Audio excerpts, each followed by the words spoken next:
This is the Henry's Child Podcast. Am I crazy? Or am I just raving? Welcome to part 2 of the Jace Edwards Am I Crazy or Am I Just Raving podcast. The voice of the podcast now speaks not only his mind, but his history, which has been really, really great. You know, it's very captivating to sit there and listen to these guys. And I was in the room with them when they recorded. That is Andrew Smith and Jace Edwards. And it was just a lot of fun. It was a lot of fun to kind of watch them go back and forth and talk about Rush and talk about music in general. It's just great to observe that sort of thing. Really quick, just as an update, we actually still do have t-shirts of the Listen Closely record cover. Those are available at Bandcamp. And the way that you get there is you type in henryschild.bandcamp.com into a browser window and click on the merch button up on top. And that will take you to all of the merch that we have for Henry's Child. So a couple things first, really quick, to just sort of get some logistical stuff out of the way. First off, here is the Stinger missile sample that I went out and found. And yes, Andy was correct that the instructions on how to use this are on YouTube. So I think that Jace is safe from the government in that perspective. So here is a Stinger missile being launched. And the other thing that I forgot to mention was the fact that when we were there, we were so busy. We were just, there was something going on all the time. And so to keep our bearings, things that are kind of a pain in sort of air quotes real life become things that you really, really look forward to on tour. Things like eating. So once you got together and you knew sort of the restaurant you were going to go to, you would do things to kind of make things exciting. And so one thing that I did, noticing the tremendous amount of debauchery that was going on around me, I decided to do a combat roll in the hallway of the Quality Inn in Winnemucca. And here's what that sounds like. Here, let me do a combat roll. And with those two out of the way, it is time for part 2 of the Jace Edwards interview. Now, what they get into in this section is mostly going to be historical stuff for Jace, but it's very, very interesting. And really more about what it takes to own and run a radio station, plus the politics that are kind of involved with it as well. So Jace tells some really great stories about moving around, and Andy tells more great band stories. So I hate saying without further ado, but here's the rest of this podcast. Enjoy.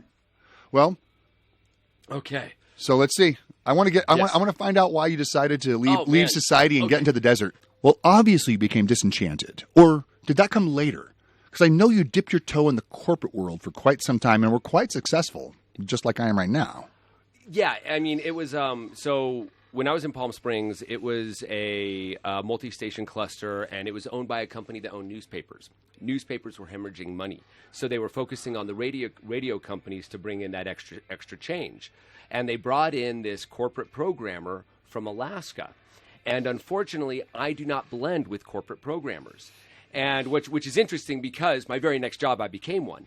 But so I argued with this person, and I said some things in ways that I shouldn't have, because they were based on ego, not based on understanding and logic. Jace? Yes. Were you an asshole? Yes, I was. I was totally being a Marine. and so, to quote somebody. Sorry. So yeah, and what ended up happening is that actually I had a diabolical firing. So I just had the biggest monster ratings book of my life. I just beat Mark and Brian and Adam Carolla. Real successful book. Adam Carolla? Yeah. Oh, destroyed him. No, early in his career, no less, but it was still. actually right before he went to podcasting. Ah. And I like to say it was because of me he went to podcasting, but that's not true. I was one of 60 affiliates that was taking him on. So whatever. But in Palm Springs, killed him. Anyways, I said the wrong things to the wrong person. So they come about, and on our sister station, they do this big thing where they fire the morning show, and they bring in the syndicated Steve Harvey show and all this stuff, right? Oh, yeah. Next thing I know, I'm wondering why my next promotion isn't being sold, which is a Monday Night Football promotion that I wrote that was real successful for many years. And then I'm wondering why, you know, certain things for my show aren't happening. And all this happened within like a few days. And I walk in after a show. I get called into the office. They waited until my producer got back from vacation.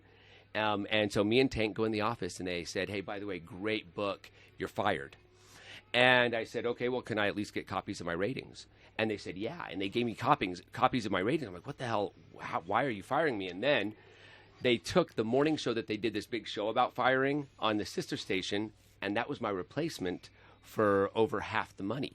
So in 2008, there was a mass firing in radio where if anybody made over $50,000 a year, you were done, right? So from 08 to 10, I was literally out of radio. I started doing MMA announcing. I started trying to write. I was writing for a magazine out of Manhattan called The Sound, so I was writing articles. And then from there, I found an old friend of mine who I knew I wanted to go and become a program director at this point. I'd done morning shows. I'd done night shows. I wanted to be a PD. If you hate your boss, the best thing you can ever do in your life is become the boss. Exactly, right? and so what happened was, we went ahead and I went down to New Orleans on this fact-finding mission with this guy, and we did this whole thing where basically he was showing me the ropes on how to run this music scheduling program. Well, I come back a week later. He says, Jace, I can't run this station in Lafayette. Can you come down and run this station in Lafayette? And I'm like, okay. So I go down there, and now I become a corporate program director. You learn how to run your own radio station, essentially. Well, I started getting my tools for that. Indeed. In many different aspects. And then, from there, we were bought. We were a Citadel station. We were bought by Cumulus. And Cumulus had this structure. They have this guy in Atlanta, and his name was Val Garris. And Val would have this phone call each week with 60 program directors across the country. And we was one phone call.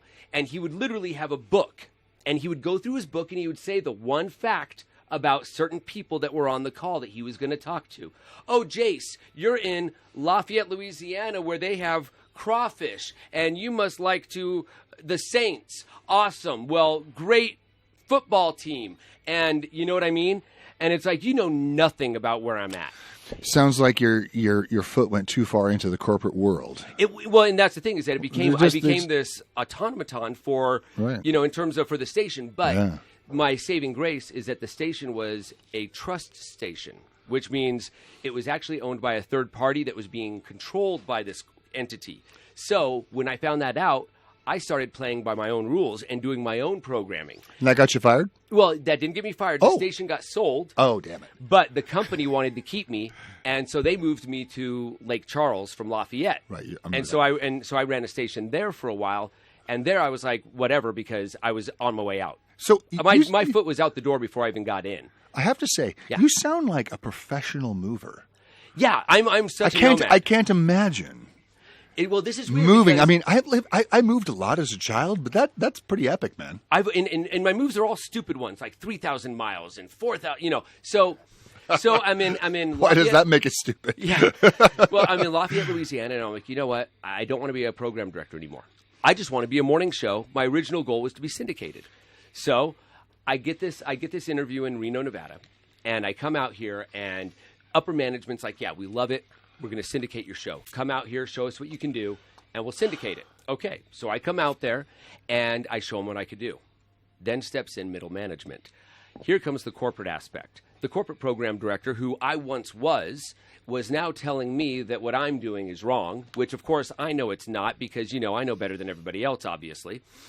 You've mentioned ego a few times in your firings of your life, yes. and your changes. You've mentioned that. Yes. But, okay. So, remembering those lessons, whatever he told me to do, I did. Oh, well, how about that? I followed instructions and hated it. I did whatever they said. Then they started piling more work on me. So I'm doing a morning show. I'm the number 2 morning show in Reno out of 66 stations. The number 1 morning show was down the hall, couldn't compete. They'd been the Heritage show for 12 years. But I come in, and within a year, I'm number 2, Nice. So doing great. Fine with that. Then I am the number 2 afternoon show on an ESPN sports talk show. Never done sports talk in my life. and they put me on this ESPN station in Reno and say, you're going to do sports talk. We're going to go ahead and cancel Russillo and Cannell, and you're going to be the and I'm like, wait a minute here, hold on. So for my first 6 months doing sports talk radio in Reno, I was the most hated guy. So every day I went from being a loved guy in the morning to being the hated guy in the afternoon. And then they said, okay, you know what, Jace, you're not doing enough, dude. Listen, we got this other rock station, and our night guy's going to go on vacation, and we want you to record a show while he's out. Now, here's the thing that I didn't mention. Within a month of me being hired into this place, they fired everybody but me and another guy for 6 stations. And it was me and him were the only full-timers. Everybody else beyond us was all part-time, minimal hours. So everything that happened, and I was on salary, so I couldn't complain. And I was getting paid well, so I really couldn't complain. So everything they kept throwing on me and pushing my show down. So finally, I'm like, I'm done. I can't do this. And I tell my wife, I'm like, you know what? I've never in my life not wanted to be in radio, but I don't want to go to work tomorrow. So I go to work the next day, come back home, and she says, hey, let me show you what I found. And she says, you know Winnemucca? Now, I've known about Winnemucca a couple of times. So Kelly is the one. Kelly. Your lovely bride. My wife, yeah. She found these stations. We're on podcast right now, so we don't have visuals, but Jace has a beautiful wife. Yeah. Oh, dude. Yeah. It's so glad she's blind. So. One thing I want to say, though, Yes. what I find interesting is, and here's a strange tangent that I happen to know about. Mm-hmm. I listen to Ryan Russillo's podcast from time to time. Mm-hmm. He's got a good part of that. Oh, he's really good, yeah. He's really good. And what's interesting is that he has the same story as you. It just took longer. He's no longer with ESPN. He's no longer working. He's with The Ringer. He's doing an independent podcast, right? Right. He's in control of his own life. I mean, he's got a boss, Bill Simmons. But not. I mean, so much freedom. Exactly. So much freedom. He owns his own show. That's right. And that's what exactly it comes down right. to. Yep. And in fact, it was kind of funny because there was this. My show has had many different aspects to it. I like that you replaced him, though. I think it's interesting. Think about that. I mean, it's just kind of an interesting parallel. So I'm in this corporate structure and I'm hating it, right? Mm-hmm. And I'm just at the point where I'm fed up. And my wife tells me, I found these 2 radio stations, and we decide, what the hell? Let's go look at it. And it was Valentine's Day. And we drove out to Winnemucca in northern Nevada, this little town in the middle of flipping nowhere. I know. I'm here now. Yeah. And is that nowhere now? Yeah. I'm nowhere now. No, there is actually a nowhere Nevada. Oh, that's there okay. really is. Well, but so when we came out here and we looked at this place and we're thinking, okay, well, there's only 3 radio stations in this whole town, and I have the ability to buy 2 of them. Everything worked out number-wise. I don't know how, but I convinced this guy to not do a credit check and to let me literally buy, these $500,000 properties off of a signature. Of course, for to be fair, for the last 5 years, it's been held over my head that if I miss one payment, I'm going into litigation over these stations. Which, by the way, I must say, it was 2 months ago that I paid him off. So you own your stations free and clear, Jace? No. Not free and clear. Okay. I got another bank to pay off now, but now it's like a legit bank. It's not. I don't have to worry about flipping Guido showing up at my door going, "Hey, you owe Ken some money." I got you, man. But anyways, when I initially looked at the stations, it's a huge process to buy radio stations and to be licensed by the FCC, and they have the government do everything. Indeed. They got to do pet checks, and you got to be registered, and you have to get everything you do is approved. So I've got like 6 months before I'm taking over these stations. Oh. Okay? But I still have to do my show every single day. Oh, that's right. I still have to make my paycheck. I get you now. I still have to do this. What year is this? thing. What year is this? This is 2016. 16, really? Yeah, 2016. Okay. So, and it's early 2016. Got it. And so then, so now this is where it gets really just messed up.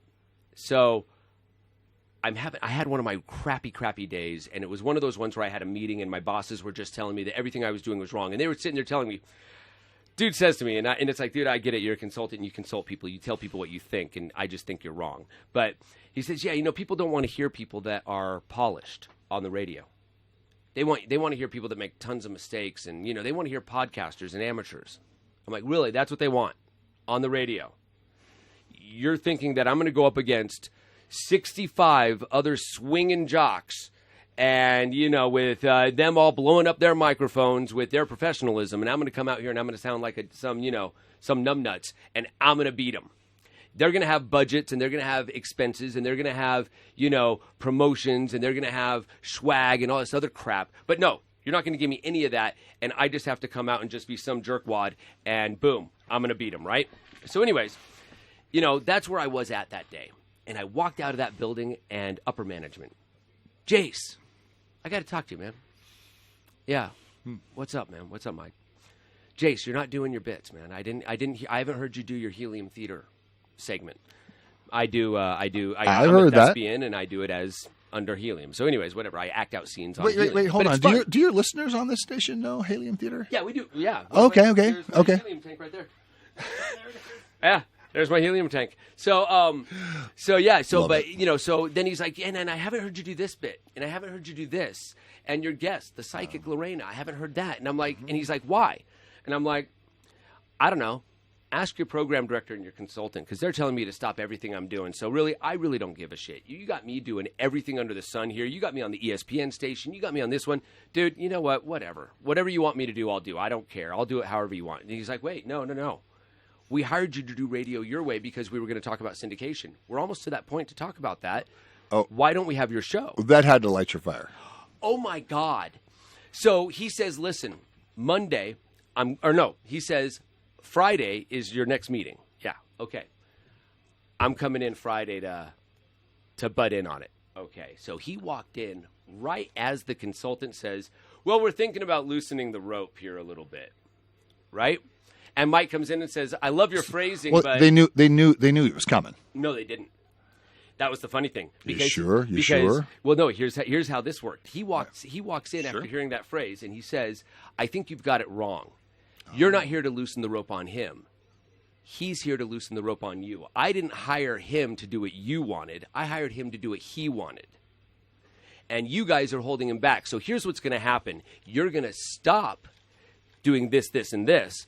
And here are these 5 stations. We're talking Fresno. We're talking Tucson. We're talking, all these Lotus stations. And he's like, we're going to look at doing syndication. We're going to have a syndicated show, rock morning show from Reno, going to all these markets. I'm sitting here blown away. Oh, my God, this is it. Finally, I'm going to be syndicated, right? And then? Wednesday. Following Wednesday. Okay. Following Wednesday. I get off the air. Jace, can you come down to Dane's office? Awesome, dude. I walk in, and they're like, oh, man, congratulations, you're fired. What? Oh. You're buying radio stations. And Howard, the owner of Lotus, will not have an owner working for him. The simple fact that you are now... But I'm not taking over for, at this point, 4 months. No, I'm sorry. Wait. You're firing me for nothing. Well, no, you're buying radio stations. And I go, I understand that. But my purpose in buying them was to put this station on one of my signals, so I'd be essentially syndicating myself to another market, right?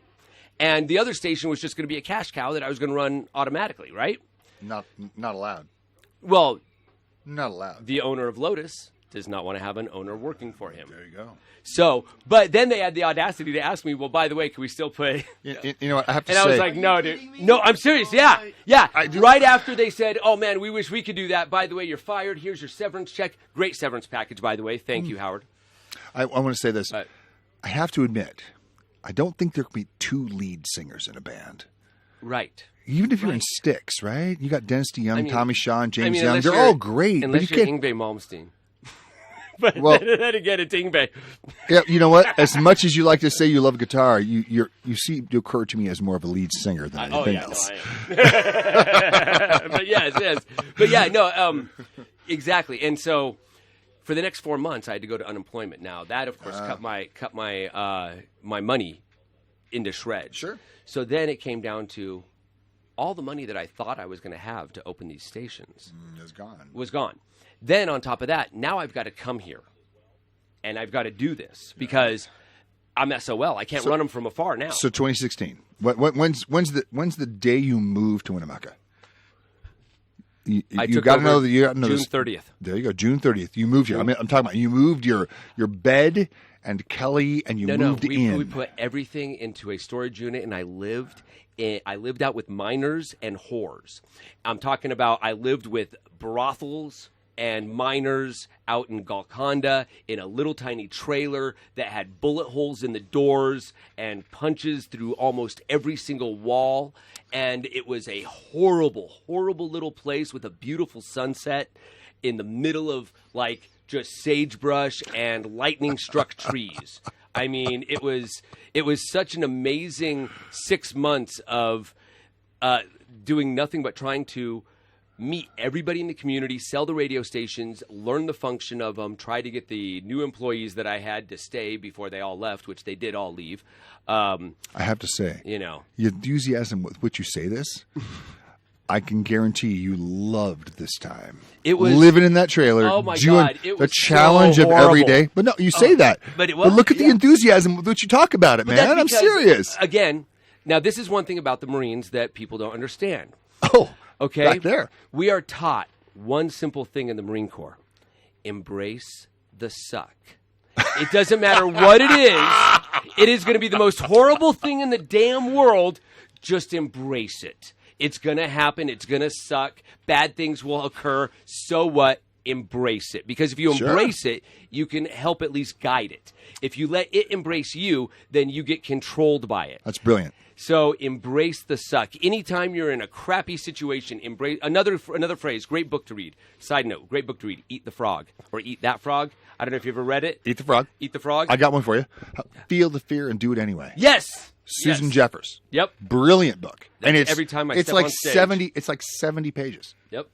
But feel the fear. Great. Feel the fear. Lean into it. Lean into it. Feel it. Lean into it. That's right. You're alive. Enjoy that. Indeed. Because you know what? As much as you fear it, it's going to be as beautiful on the other side. Love it, man. So Love it. yeah. Anyways, so here you are. So here I am. I come into this place, and what I've done is I've taken these radio stations and I've just focused them on the city.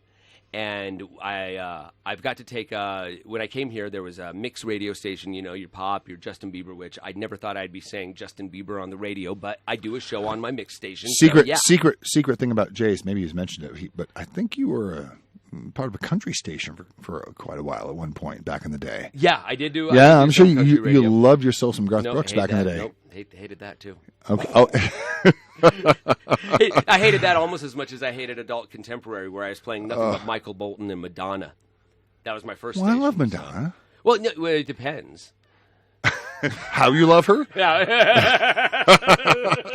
Well, so, I mean, but anyway, so I really focused on taking these stations and working them within the community. Right. So with that came some certain privileges, and that was being able to, lend an experienced ear to how to basically fold out festivals and events. And so when I came here, they had this event called Winnemucca. And they've been doing it for many years, and they had some great bands, but the way it was set up was just horrible. It was, they'd have like a little spiraled vendor village over here, and then they'd have this stage with this big giant bike burning not far from the stage, and there was no place covered for anybody to be. And out here, that kind of means something because, we get the sun that really hits you hard. I mean, you were on stage while you were looking into it. Can you see the red in my forehead? Right? Oh, I know. You guys, all of you have that's got... by the way, that's with sunblock. Look at Tommy. Yeah, I know. You see him? I know. He's that nose is going to peel over there. Oh, man. I know. I can see it right now. That whole face, that's going to come off in just one piece. It will. And we'll just auction that off. Well, we didn't realize it's not only was it all the... Yes. Signed. That's it. You too can have a Tommy Face wallet called the Tessendori. Keep it in your pocket. Look, it holds cards. I gotta have a Tessendori, Mommy. I have to say, the thin air up here is a real thing, man. Oh, it is, isn't it? Anyways. I have to do a shout out here. Let me a quick one. Dwight Wallace, who is a great fan and a fantastic dude. Awesome guy. So he works. I know. You've communicated with him. So he is. He works at Walgreens, and I was like, I'm going to Elevation, and I think I should bring some oxygen. He joked. He's like, we have the small bottles. I can get you some. Yeah, should have. I promise you, next year on stage. We'll be an oxygen bottle with face mask. And in between a song, I'm going to take a hit, and I promise you Rich is going to take 3 or 4 hits. Oh, exactly. Tommy might take one, because you were getting tired at the end there, my friend. Don't even lie. Well, the thing is that, okay, so when I got here, when Winnemucca was going the way it was, right. I had this thought. I'm like, you know what? If I can, I think it would be great to get Henry's Child out here to play, right? Indeed. And now, at the time, at first, when I first started working with them, you guys had not done the reunion show. That's right. That's right. And I think it was right after the reunion show when I hit you guys up. You did. Because I saw you did a reunion show, and I'm like, oh man! And I even told my wife, I said, dude, they're doing a reunion show. I think I'm gonna try to find a way. I love you call Kelly dude. Oh yeah. So and she's like, and she looks at me and she goes, dude, you got a radio station to run. And I'm like, oh, you're right. So I can't leave the market. Okay, so I wasn't able to make the reunion show, so I thought the next best thing, I'm going to get them booked down here. So I've been working with this general manager of this casino who is very influential, and I've been doing a lot of what I call backdoor management. And what we did is we basically came up with this plan on how we were going to, between the two of us, restructure Winnemucca. And part of that was the setup that we did this season. But the thing is that this was supposed to happen a year ago. Oh, yeah. We're going to go to that? Yeah. And so we had actually reached out to Henry's Child and said, hey, guys, would you come play this festival? But this was a year ago, and then COVID hit. And then at the first, COVID hit and everything shut down in March. Well, our festival's in May. By April, people were starting to really not know what was going on. And then, of course, the show got canceled and postponed. And then when we brought it back this year, it was like, I looked at Brian, my friend who's the GM, the very influential one. I said, indeed, gosh, it'd be a good idea, Bri. Why don't we just do the same lineup that we had set up before? I mean, come on, we got half the work done, dude. I mean, come on. He's like, hey. Yeah. And so I'm like, oh, great. Yes, we are going to get Henry's Child down here. And then, of course, there was another casino here that said, hey, we need a band for an acoustic thing. And I'm like, oh, thing. Hey, I know some guy. A thing. How was that show, by the way? Well, I'll tell you this. It was surprising in that, well, I'll be blunt about this. Without Tommy, he was our sound man. I'm not even kidding. He wired everything, got the whole thing going together. Wow. I mean, we're a bunch of old dudes. I have no idea. I'm pretty sure I know where my cable goes. But half the time it might be up my ass. So Tommy understood, got it all dialed in, organized it all, and it actually, the people who are paying attention really loved it. Because you know what? We're really good when we're acoustic. And I'll tell you right now, we're really good. If you can just envision, and Henry's Child, obviously, you're listening to the podcast. If you could just envision, and I want to say this, when Andrew did this, I'm sorry, I didn't mean to call you Andy, but when Andrew did this on stage on Friday night, I'm telling you, I think I may have squirted a little. So he gets up there and he says, we're going to play this Oregon national anthem. And they go into, now again, they're at a motorcycle rally. And we're not talking about any motorcycle rally. We're talking about a motorcycle rally that caters to not only the 1% clubs and the outlaw clubs, but then the other clubs as well, and every club in between. And they were all represented from every faction. Name the club, it was there. And they were all in little pockets all around the area. And they wouldn't mingle, but they would be in their little pockets. And he says, handguns and chainsaws. Oh, man, when you hit that first, take my sister for my wife, I looked around and I was like, okay, I'm waiting to see people scratch their head. But then what was beautiful is when you talked about, prying it from my dead hands, my gun. Indeed. You would not believe the hoops and hollers of the misunderstood. Oh, my gosh. You know what? It was poetically, ironically beautiful, and also quite disturbingly and scary at the same time. Wow, that was lovely, Jace. I can't say that better. I can't say that any better. That was great. What I have to say is, and most people hear that song, I am not anti-gun. No. I am not. No, not at all. I mean, I was in the military. We talked about this, right? Yeah. I'm not. I fired an M203 and blew up a Jeep, and it was extraordinary. Right? I enjoyed the hell out of it. I fired a. Yeah, indeed. So, well, okay. So, anyways, that was this weekend. But back to what I was saying. When I came out here, blah blah blah stations, yada yada yada. So the thing is that what happened is when I was working for the corporate radio structure, right? And there was a point there where my middle management, and this was a turning point for me, and it was the turning point. My middle management said to me, if you don't like it, you can just quit. And okay? This is why I just left my job and moved to another company. Awesome. So I feel that. So Congratulations. I'm going to talk to you about the corporate thing. But let's not go too far because people aren't going to care. But so that happened. So when I got interviewed by the Radio and Records magazine, because anytime a jock, an on-air guy, becomes an owner, it becomes a big thing in the industry. Yes. So there were a couple of articles. I looked that up. That's true. People listening to this podcast, that's absolutely true. Yeah. If you're an individual guy who is working the corporate world and you decide to do something for yourself, it becomes a thing almost immediately. Throughout the industry, it's like wildfire. So the quote that went around though was, so my boss told me if I don't like it, I can quit. Well, my wife told me if I don't like it, I can buy my own radio station. And that's what I did. And so we see once again, my wife, lovely Kelly. Yep. Just saying. Oh, she's awesome. And so, but yeah, we bought the radio stations, and then the funny thing is that we bought these radio stations, and immediately we moved into this little tiny place in this little out of the way Golconda where the miners and whores live, and living in this little trailer in the middle of nothing. And we're like, you know what? This is crazy. We can't do this. So we bought the house across the street from the radio stations within 6 months. And so now my life literally consists of about 2 miles. And I have the most stress-free, most awesome, most self-directed, most fulfilling and community-absorbed life that I've ever wanted. I have to say. If that makes sense. It makes perfect sense. I have to say, I admire your life. I mean that. Sir. Thank you. I mean that. You are a happy man. You are smiling in front of me. We're laughing the entire time we've been together. Oh, yeah. I've met your wife. She's happy. You're smiling.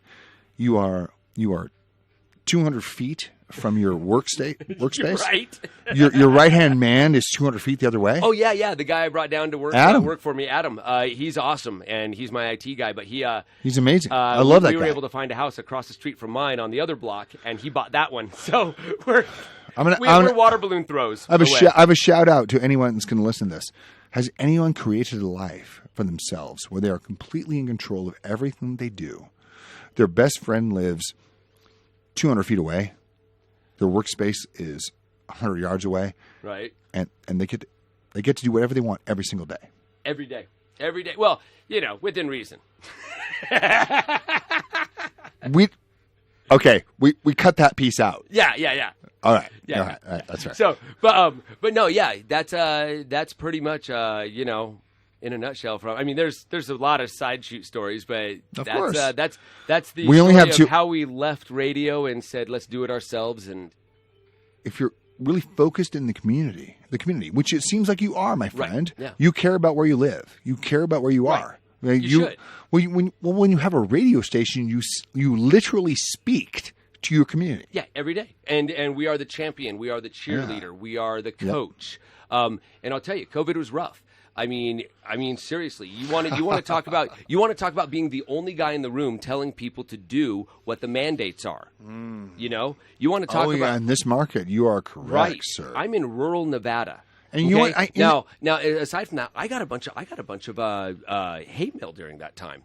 I had people going around telling other people that I was, this, that, or the other, and some really vile things. And it's like, dude, one guy actually called the station. What? Yeah, one guy actually called the radio station, and he called me and he said, why didn't you read my email on the air this morning? And I said, which one was yours? The one about you being the liberal press and how you're, part of the. What was it? He started going off on something about basically linking us as a media company to pedophiles, right? And I'm like, whoa, dude. And I go, okay, first of all, one, you don't know me. I'm very patriotic. I served in the Marine Corps. I don't think you did. Okay, well, first of all, if you were to say that to my face, I'd probably hit you. Oh, now you're threatening me? No, I'm telling you that if you were to say these kind of things to somebody who had actually served, the next result would be a fist fight.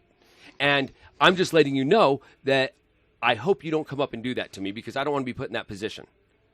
And he just kind of said, oh, that's a threat, and whatever, dude. Okay, fine, we're done talking. I hung up on him. But that was one of numerous instances for about 4 months, a 4-month window, and it really sucked being the only media outlet, quote unquote, media outlet in rural Nevada. Well, you feel like it, Jace. But nobody knew it. But nobody. That's the thing. Nobody knew that we were going through this. We didn't tell anybody. We didn't post anything. We didn't do any retaliatory statements. Oh. I mean, like, I make jokes about Karens. I would make jokes. I had a guy actually call me and tell me that was racist to white women. And I got yelled at for being racist to white women. And I'm like, whoa, dude. Whoa. So there are challenges. My business partner, by the way, my business partner, her name is Karen. Oh, that's so awesome. We've been fantastic. Woke Winnemucca. Yeah, Woke Winnemucca. This is in Eugene. My partner in business is Karen, and it's been a lot of fun to have someone who's so close that you can actually share that kind of stuff with. Oh man. So, but anyways, to get back to what we were talking about, because I know we've been rambling for like a long time. What year is it? Yeah, it's 2021. We just finished Winnemucca, and I'm looking forward to doing Winnemucca 2022 and bringing Henry's Child back out. So, that was a good conclusion. I want to say one thing. Yes. So 2 years ago, you'd finally gotten us on the bill, right? Yep. And people need to know this. You worked hard for that. Oh yeah, I did. I did a lot of behind the scenes horse trading to make that happen, and then also I had a plan though. So before I got you guys on the bill, what I did is I cherry picked a couple of songs that had some really good hooks. Which songs? Honestly was one of them. Of course. Of course. Failure. Of course. And now you got to say Whole. Listen to me. Lie Before. Next year, by the way, we'll play Lie Before for you. Yeah. But that's an epic song out here. I mean, people that in fact, that one I had in a higher rotation than the others because one thing I don't do is I don't shy away from the big power songs. I mean, I love the long.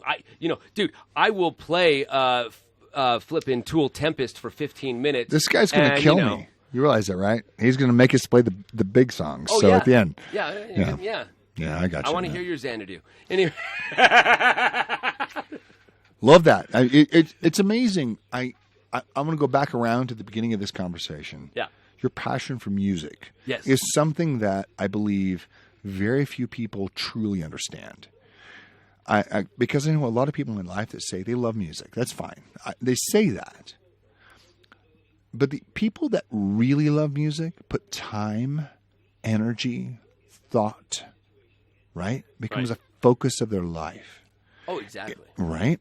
And that is true with the people that love it. If you love... Okay, I'm going to get cheesy here. If you love your wife, you consider everything about your wife. You consider about what she loves, doesn't love. She's on your mind.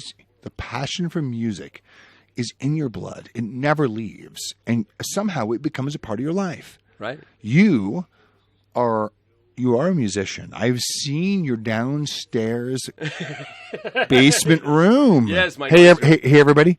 He's got a drum kit, nice guitars, pictures up on the wall. Signed, yeah. I know, right? Yeah. And at the same time, this is your access to music. What you're doing, spreading it to everybody. Right. If there weren't people who were spreaders of bands, who believed in bands and decided, you know what, people need to hear this shit. Right. Think about the number of bands that would never exist. You are one of those amazing connectors. I love you, dude. Thank you, bro. I love you I too. cannot say that strongly enough. You helped us. We would not be here today without you 25 years ago. Oh, dude, thank you. I mean, you guys. You guys remind me what good music is. Wow. So, what's amazing about technology these days is your station is incredible. I love your song selection. I love your program direction because it's you. It's not corporate. It's fucking you. Right. Yeah. Right? Yeah, it is. Yeah. You pick the songs. Oh yeah. No, That's right. One of them. That's right. So how can people in New York City hear your station? Okay, so right now we have our stream, so rock943.com. rock943.com. And it's either spelled out or the numbers. Got it. ROCK943 or ROCK943 spelled out. Either way. Nice. But we are currently in the process, and we are at the finish line of putting out the Nomadic Radio app, which is radio you can take anywhere. My. And it'll have you'll have two choices. You'll have a mix station, which is all your popular music with a blend of genres, and then you'll have your rock station, which is going to be pretty much everything that rocks. So, can I say, can people stroll through that and find this interview? They will, yeah. In fact, this will be up on our podcast. We have podcasts all listed up on our rock page, and this will definitely be. We'll have a link up to the podcast for sure. If you care about someone who is actually a serious influencer in your community, who is, he's on radio stations, you hear him every day. If you care about him, listen to this podcast. You're going to hear about Jace. It might be good. It might be bad. I'm sorry, Kelly. I'm really sorry, Kelly. Yeah, right. Oh, no. I say that enough to her. Okay. Love it. Well, there goes all our alarms going off. That's it. We're done. Awesome. That's all we got. Like I mentioned earlier in this episode, we were busy all the time. So the alarms going off was kind of an abrupt end to the podcast, being able to record the podcast, that is. But it's also just kind of how we were. I mean, it would be phenomenal to go on tour now with things like Google Maps or an iPhone even. I remember many times holding the Thomas guide or the Rand McNally guide for Rich as we were navigating the streets of San Francisco trying to get to the next club. But, hey, that's just my old man showing. Anyway, listen, if you're still here with me, first off, thank you. You're definitely part of the family. I appreciate you. I appreciate the ability to perform a combat role in front of you, like I did earlier in this episode. And, hey, just thank you for hanging in there with me. I definitely appreciate it.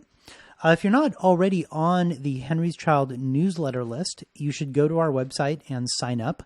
That is located at henryschild.com. And on the landing page are 2 blank areas where you can put in your first name and your email address. And once you do that, you will be on the newsletter list and be sent information about shows and new recordings as they become available. If you are still a fan of the Am I Crazy or Am I Just Raving podcast, the best thing that you could do is go to your respective places where you get your podcasts. That would be places like Spotify or Apple Podcasts or Google Podcasts, and hit the subscribe button for me. That is the best thing that you can do to help support this. Sans giving me a bunch of money. Anyway, thanks again for hanging in there with me. Go check out the Listen Closely shirts on Bandcamp. Like I said before, they're very, very cool. Please take care of yourself. Take care of those you love. Wear a mask. Wash your hands. We're going to get through this. Okay. Take care. Talk to you soon. It came out my mouth.